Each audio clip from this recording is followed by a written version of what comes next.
Assalamualaikum warahmatullahi wabarakatuh. Salam sejahtera untuk kita semua. Pertama-tama saya ucapkan terima kasih yang sebesar-besarnya kepada Ibu Desi yang telah menjadi dosen pembimbing kami pada mata kuliah Sistem Berbasis Pengetahuan. Tak lupa saya ucapkan terima kasih yang sebesar-besarnya kepada teman satu kelompok saya yang telah bekerja keras dalam menyelesaikan tugas akhir analisis sistem AI pada game Mobile Legends.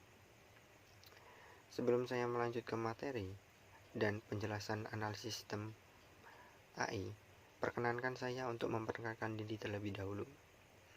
Perkenalkan, nama saya Muhammad Bagaskara Mas Alfarizi dengan NIM 21971011033, Fakultas Ilmu Komputer, Universitas Dharma Aube Surakarta. Di sini saya akan melakukan analisis dan mempresentasikan hasil kerja kelompok kami. Sebelum saya masuk ke analisis game AI, perkenankan saya menyampaikan sedikit materi mengenai AI, kemudian mengenai pengetahuan dan bagaimana AI itu dapat dikembangkan. Langsung saja kita masuk ke materi yang pertama. Yaitu apa sih Artificial Intelligence? Artificial Intelligence atau kecerdasan buatan adalah sistem komputer yang mampu melakukan tugas-tugas yang biasanya membutuhkan kecerdasan manusia. Kecerdasan manusia erat kaitannya dengan pengetahuan yang dimiliki oleh manusia itu sendiri. Selanjutnya, bagaimana sih sejarah Artificial Intelligence atau bagaimana Artificial Intelligence itu terbentuk? Pada tahun 1900, George Boole atau seorang matematikawan yang menemukan aljabar Boolean. Ilmu ini menjelaskan operasi logika. Dengan aljabar ini, biasa dibuktikan nilai kebenaran true atau false yang dipresentasikan dengan digit 0 atau 1. Selanjutnya pada tahun 1900 muncul Alan Turing. Alan Turing adalah salah satu tokoh penting dalam perkembangan teknologi. Ia adalah penemu Turing Machine atau teori Turing yang biasanya menguji tingkat kecerdasan atau suatu mesin komputer. Kemudian pada tahun 1950, awalnya komputer diciptakan di Amerika untuk kepentingan perang.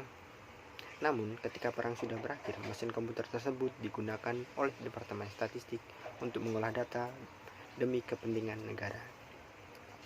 Selanjutnya pada tahun 1980, para ahli yang berkontribusi dalam era ini adalah David Rumenhart, Love Jaden, John Holland, Lauren Vogel, Ingo Reisenberg, dan John Koza.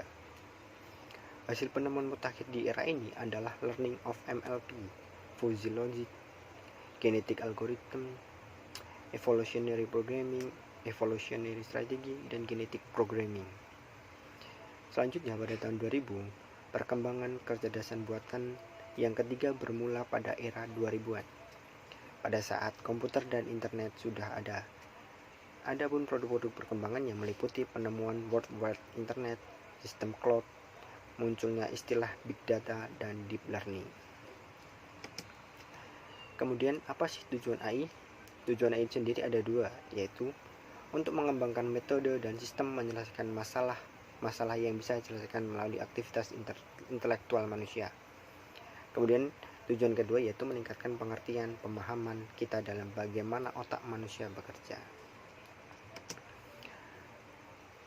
Metode AI. Metode AI sendiri merupakan peranti data mining yang bermanfaat, yang meliputi elisitasi pengetahuan, teori matematis, dan sumber-sumber lainnya.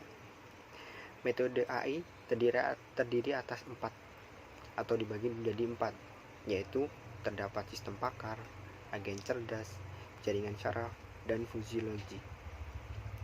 Sistem pakar sendiri yaitu suatu sistem komputer yang biasa menyamai atau meniru suatu ahli atau pakar itu sendiri. Contoh dari pengembangan sistem pakar yaitu sistem pakar diagnosa penyakit pada ikan arwana. Kemudian terdapat agen cerdas, yaitu sistem perangkat lunak yang mempelajari bagaimana para pengguna bekerja menyediakan bantuan dalam tugas sehari-hari. Selanjutnya, jaringan syaraf. Jaringan syaraf yaitu sebuah teknologi yang berparadigma pada proses informasi, yang menirukan sebuah sistem saraf biologi yang sama seperti otak, mengolah sebuah informasi. Contohnya aplikasi sidik jari pada absensi karyawan, atau sidik jari pada handphone atau smartphone. Yang keempat adalah fisiologi, yaitu teknik atau metode yang digunakan untuk mengatasi hal-hal yang tidak pasti pada masalah-masalah yang mempunyai banyak jawabannya. Fisiologi merupakan logika bernilai banyak yang mampu mendefinisikan nilai keadaan yang konvensional seperti benar atau salah, ya atau tidak, besar atau kecil, panjang atau pendek, dan lain-lainnya. Contoh dari penerapan fisiologi diantaranya itu pada game football, Mobile Legends, Genshin Impact, dan lain-lainnya. Apa sih ruang lingkup AI itu sendiri? Atau apa saja yang menjadi bagian dari AI itu sendiri? Bagian dari AI atau ruang lingkup AI diantaranya ada robotika, yang robot dapat melakukan kegiatan seperti manusia. Kemudian ada computer vision, sistem pakar yang sudah kita jelaskan di depan tadi, speech recognition, kemudian natural process language, dan games.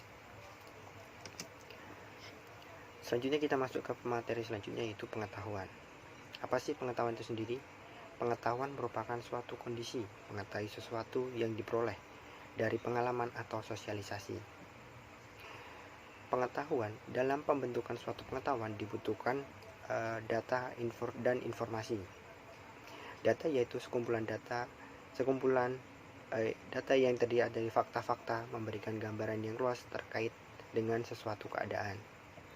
Kemudian apa sih informasi? Informasi merupakan pesan atau kumpulan pesan yang terdiri dari beberapa data yang dapat ditafsirkan menjadi pengetahuan. Kemudian bagaimana cara terbentuk sebuah pengetahuan dari adanya data dan informasi.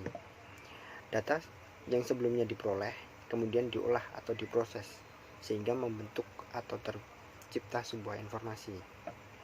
Kemudian informasi yang telah relevan selanjutnya ditindaklanjuti sehingga menghasilkan sebuah pengetahuan itu sendiri. Pengetahuan dibagi menjadi dua, yaitu pengetahuan eksplisit dan pengetahuan tersembunyi. Kemudian apa sih pengetahuan eksplisit dan apa sih pengetahuan tersembunyi? Nah, pengetahuan eksplisit yaitu merupakan pengetahuan yang sudah didokumentasikan atau tersimpan dalam bentuk real atau nyata, yakni berupa media atau sejenisnya. Contohnya yaitu berhadapan dengan banyak pengetahuan objektif, masuk akal, dan teknis.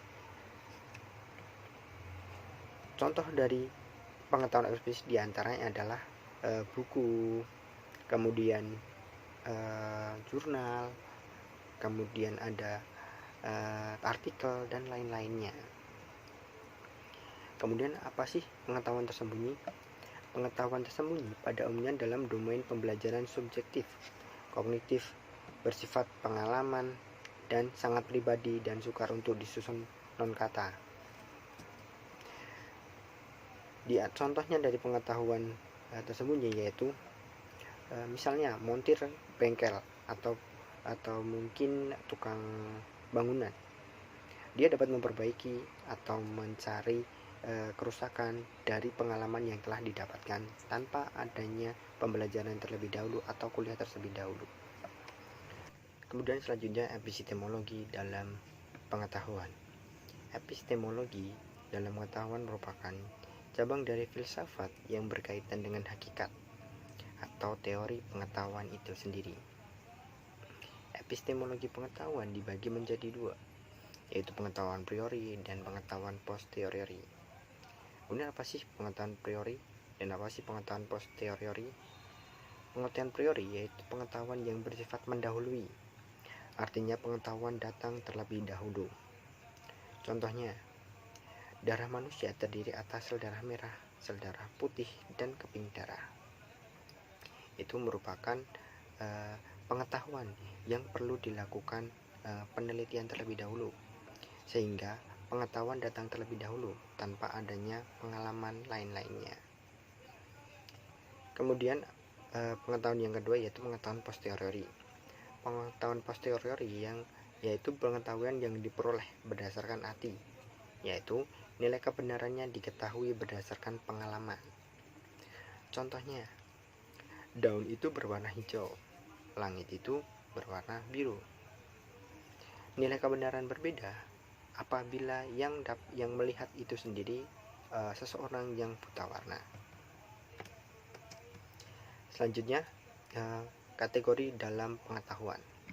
Kategori dalam pengetahuan dibagi menjadi dua, yaitu procedural knowledge, declarative knowledge, dan tactics knowledge. Kemudian apa sih procedural knowledge itu sendiri? Procedural knowledge yaitu pengetahuan yang mengetahui cara melakukan sesuatu atau membuat sesuatu. Kemudian ada lagi declarative knowledge. Declarative knowledge yaitu pengetahuan mengenai benar atau salah tentang suatu berdasarkan suatu pengalaman. Kemudian yang ketiga ada tactic knowledge. Tactic knowledge merupakan pengetahuan yang tidak mudah diungkapkan dengan bahasa. Contoh dari tactic knowledge itu sendiri yaitu menendang, berjalan, dan berlari. Kemudian yang selanjutnya adalah knowledge management. Knowledge management merupakan sekumpulan perangkat, teknik, dan strategi untuk mempertahankan, menganalisis, dan mengorganisasikan, mengatakan, dan membagikan pengetahuan dari pengalaman yang didapatkan. Kemudian, siklus dari knowledge management dibagi menjadi 7. Dalam pembangunan knowledge management tentunya membutuhkan beberapa konsep atau beberapa cara, diantaranya menciptakan, kemudian menangkap, menyaring, menyimpan, mengelola, menyebarkan, sehingga menghasilkan sebuah pengetahuan. Menciptakan pengetahuan artinya pengetahuan itu diciptakan ketika orang atau menemukan tentang suatu pengetahuan. Kemudian selanjutnya adalah menangkap. Menangkap pengetahuan di sini dapat diartikan sebagai pengetahuan didefinisikan ketika ia berharga atau pengetahuan itu berarti, sehingga seseorang yang mendapatkan pengetahuan itu mengambil atau menerima pengetahuan dari orang yang telah menciptakan pengetahuan itu sendiri. Kemudian menyaring pengetahuan. Menyaring pengetahuan yaitu pengetahuan ditempatkan pada konteks sedemikian rupa. Disinilah tempat insight manusia harus ditangkap bersama dengan fakta eksplisit itu sendiri. Kemudian selanjutnya adalah menyimpan. Menyimpan atau menjaga pengetahuan itu sendiri merupakan pengetahuan bermanfaat, harus disimpan dalam format yang layak pada sebuah repositori pengetahuan, sehingga nantinya pengetahuan itu sendiri tidak hilang dan pengetahuan itu dapat diolah dan dapat diterima oleh orang lain nantinya. Kemudian mengelola. Mengelola pengetahuan di sini dimaksudkan yaitu pengetahuan harus dijaga agar tetap terkini atau tetap aktual untuk memverifikasi bahwa ia relevan dan akurat. Selanjutnya yaitu menyebarkan pengetahuan. Pengetahuan harus dibuat tersedia pada suatu format yang bermanfaat bagi seseorang dalam organisasi yang memerlukannya, di mana dan kapanpun pengetahuan itu dibutuhkan. Menyebarkan ini berkaitan dengan orang lain, sehingga pengetahuan yang telah diterima dapat disebarkan atau diberikan kepada orang lain. Kemudian ada sistem temu balik informasi. Sistem temu balik informasi ini dibagi menjadi 3, yaitu teknologi informasi, teknologi komunikasi, dan teknologi kolaborasi. Teknologi komunikasi memungkinkan manajemen pengetahuan dapat bekerja, yakni dapat menyediakan arsitektur perusahaan di mana sistem itu dibangun, Sistem manajemen pengetahuan dibangun dalam suatu teknologi, yaitu komunikasi, kolaborasi, dan tempat penyimpanan. Selanjutnya yaitu teknologi komunikasi. Mengizinkan para pengguna untuk mengakses pengetahuan yang diperlukan dan untuk berkomunikasi dengan pengguna yang lainnya. Selanjutnya adalah teknologi kolaborasi. Teknologi kolaborasi menyediakan cara untuk melakukan kerja kelompok atau kerja secara bersamaan, bekerja bersama pada dokumen dan waktu yang sama pula. Proses perancangan bangun pengetahuan.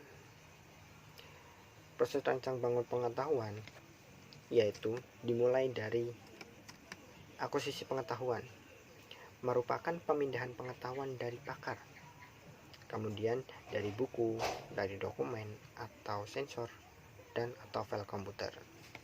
Kemudian pengetahuan dilakukan representasi pengetahuan. Representasi pengetahuan sendiri adalah pengetahuan yang diperoleh, lalu disusun dalam suatu aktivitas tertentu. Pengetahuan yang telah diperoleh selanjutnya divalidasi dan diverifikasi, sehingga kualitas dapat diterima. Kemudian hasil tes case biasanya ditunjukkan pada pakar untuk memverifikasi keakuratan sistem yang dibangun, atau sistem yang telah dibangun dapat diterima dengan benar alanya sehingga dapat digunakan oleh orang lain.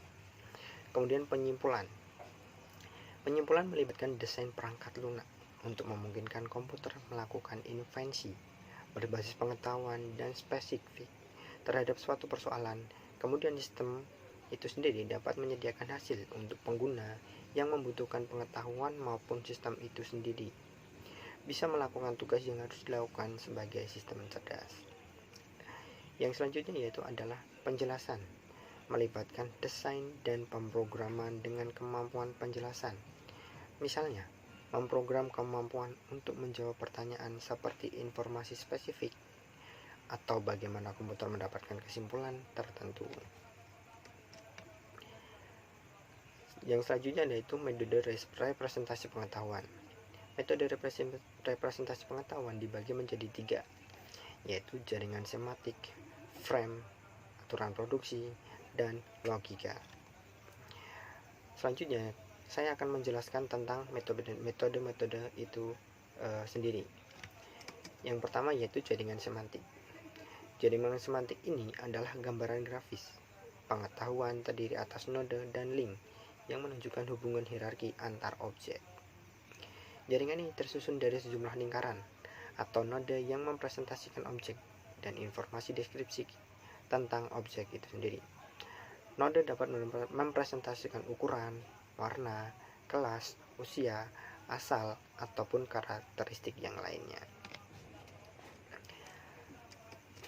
Yang selanjutnya yaitu frame. Frame itu sendiri adalah struktur data yang menyertakan semua pengetahuan tentang objek tertentu. Pengetahuan ini diatur dalam struktur hierarki khusus yang mengizinkan diagnosis kemandirian pengetahuan. Setiap frame individual dapat dipandang sebagai struktur data yang mirip record, berisi informasi yang relevan dengan entitas-entitas stereotip. Dapat mempresentasikan pengetahuan yang bersifat deklaratif. Kemudian selanjutnya aturan produksi.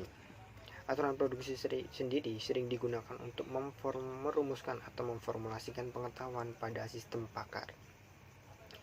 Pada aturan produksi, variasi formulasinya yaitu Backus Noun Form atau BNF. Metalanguage untuk mendefinisikan suatu bahasa. Kemudian grammar adalah sekumpulan aturan produksi yang lengkap dan tidak ambigu untuk bahasa yang signifikan. Kemudian adalah parse tree atau representasi grafis jadi kalimat pada suatu bahasa. Hanya menyediakan deskripsi sintaks pada suatu bahasa. Tidak semua sintaks masuk akal. Kemudian yang keempat yaitu logika. Logika merupakan metode representasi pengetahuan yang pertama kali digunakan, atau metode representasi pengetahuan yang paling tua. Proses penarikan pengetahuan berdasarkan fakta yang telah diketahui atau telah didapatkan berdasarkan waktu pengetahuan yang didapatkan pula.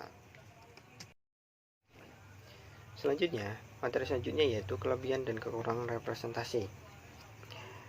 Metode representasi tadi dibagi menjadi 4. Setiap metode representasi memiliki kelebihan dan kekurangan masing-masing. Kemudian yang pertama yaitu aturan produksi. Aturan produksi memiliki kelebihan yaitu sintak mudah dimengerti, interpreter sederhana, sangat modular, fleksibel, atau mudah ditambahkan atau dimodifikasi.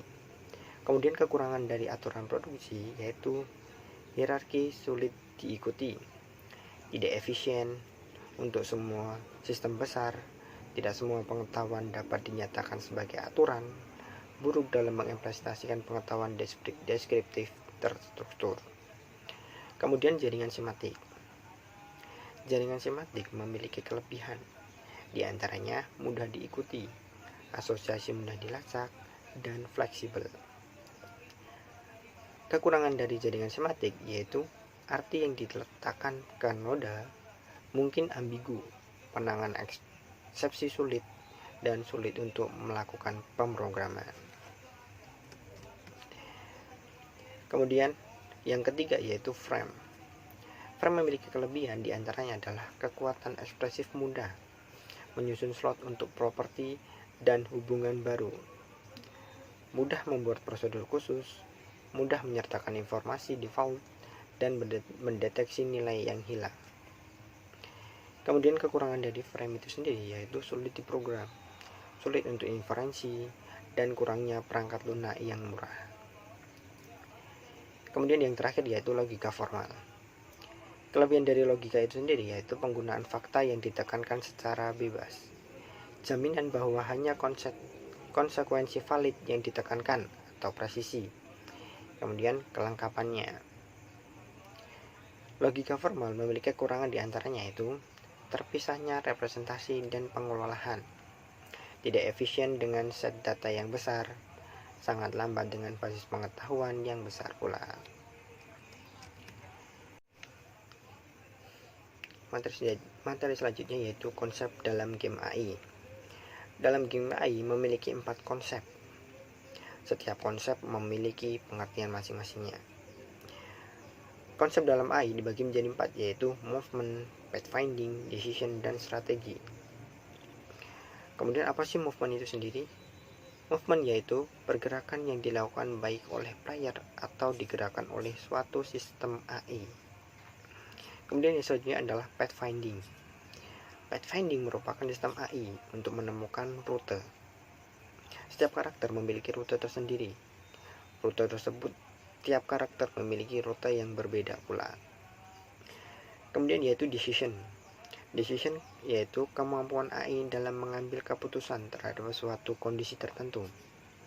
Suatu kondisi tertentu akan mempengaruhi bagaimana suatu AI mengambil keputusan itu sendiri. Setiap kondisi memiliki keputusan yang berbeda pula. Kemudian adalah strategi. Strategi dalam AI yaitu kemampuan AI dalam mengambil suatu tindakan yang tujuannya untuk menemukan suatu tindakan untuk menuju ke dalam tujuan dalam game itu sendiri. Decision strategi saling terkait. Strategi tidak lepas dari adanya decision itu sendiri. Selanjutnya di sini saya akan menjelaskan analisis AI pada game Mobile Legends. Yang pertama yaitu movement. Movement yaitu pergerakan yang dilakukan oleh hero. Hero dapat bergerak, berjalan, berlari, melompat, ataupun melakukan serangan kepada hero, kepada minion, ataupun kepada monster.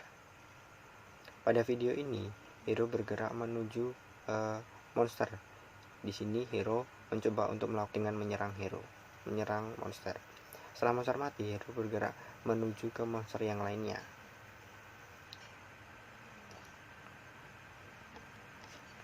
Pergerakan selanjutnya dilakukan oleh minion. Minion keluar dari tower kemudian menuju ke lane masing-masing. Ada yang menuju ke top lane, mid lane, dan gold lane.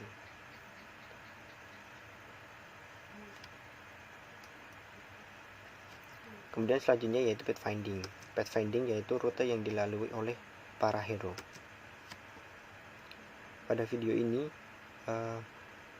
hero sudah keluar dari tower, kemudian hero bergerak menuju ke bagian masing-masing. Pada hero XP lane yaitu hero yang memiliki darah yang tebal. Kemudian pada mid lane yaitu para hero mage, dan gold lane yaitu hero yang membutuhkan gold atau uang banyak yaitu hero marksman. Kemudian di sini juga ada hero jungler yaitu hero yang membersihkan para monster.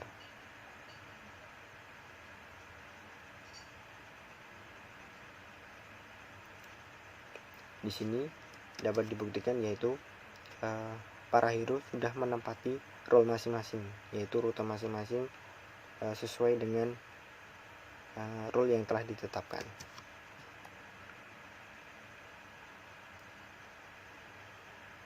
Kemudian di sini role juga dilakukan oleh para minion. Minion pada mid lane yaitu terdiri atas 4 minion kecil, yaitu minion dengan kekuatan yang lemah. Kemudian selanjutnya yaitu ada minion pada gold lane. Minion gold lane yaitu terdapat minion yang besar, sedang, dan minion yang memakai gerobak. Pada XP lane kemudian decision yaitu keputusan yang diambil oleh para hero. Di sini pada video yang pertama, hero mencoba melakukan membasmi atau menyerang menghabisi para minion agar tidak masuk ke dalam tower, sehingga tower. Ketika minion sudah habis, hero kemudian menyerang ke lord agar lord juga tidak menyerang ke tower, agar tower tetap terjaga dan tower tetap aman.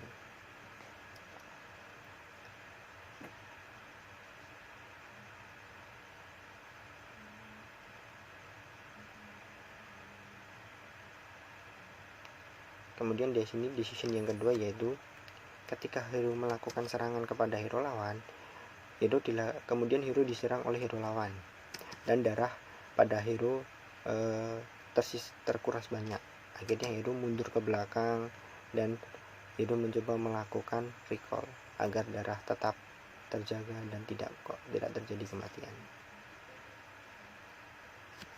Kemudian decision yang kedua, ketika ada hero yang memiliki darah menipis, kemudian hero melakukan serangan. Namun serangan yang dilakukan hero mengalami kegagalan. Kemudian ketika hero akan kembali ke tower, minion sudah masuk ke tower musuh. Kemudian hero masuk ke dalam tower untuk melakukan serangan kepada tower. Di sini terdapat hero lain. Kemudian hero menyerang hero musuh agar hero tidak mati dan teman hero yang lain dapat melakukan serangan kepada hero yang lainnya.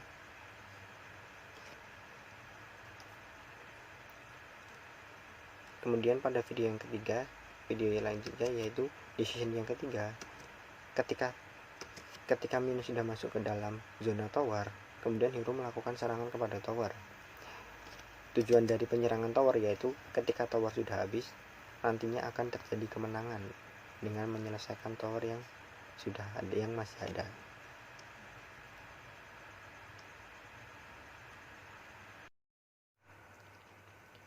Kemudian yang selanjutnya yaitu strategi.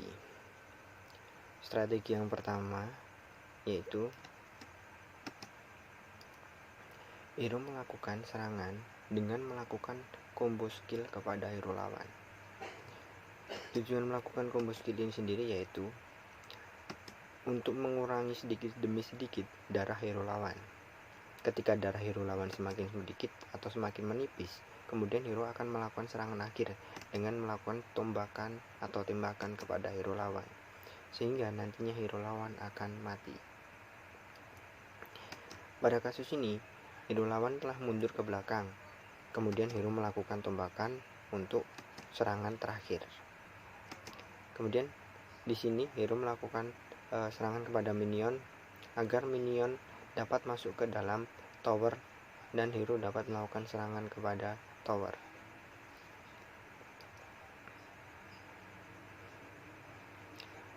Kemudian strategi yang kedua yaitu ketika hero diserang oleh hero lawan, hero mencoba mundur ke belakang. Kemudian hero teman membantu untuk melakukan serangan agar hero tidak mengalami kematian. Ketika hero teman melakukan serangan, hero mencoba mundur ke belakang untuk melakukan recall agar darah tetap terjaga dan tidak habis.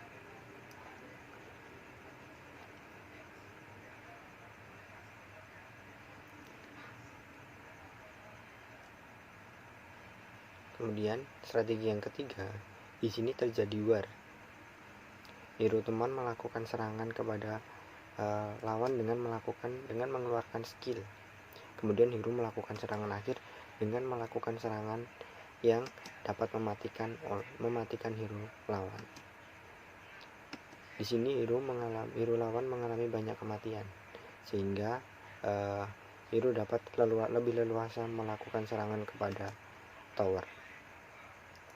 Kemudian metode yang terdapat di dalam Mobile Legends yaitu adalah fuzzy logic.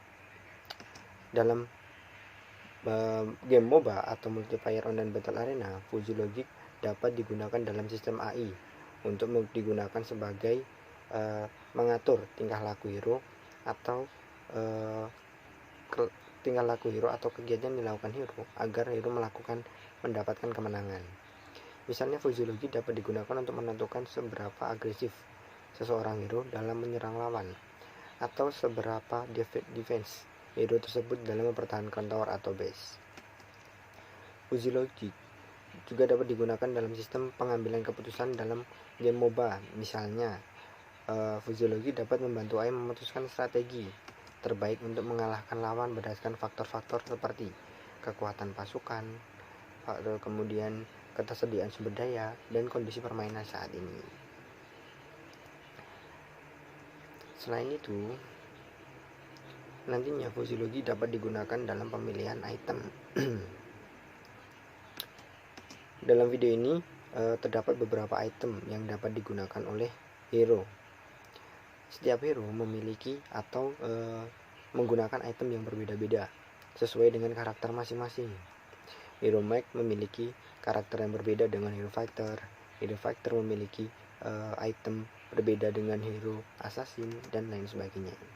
Di sini terdapat perbedaan pada setiap item yang digunakan oleh setiap hero.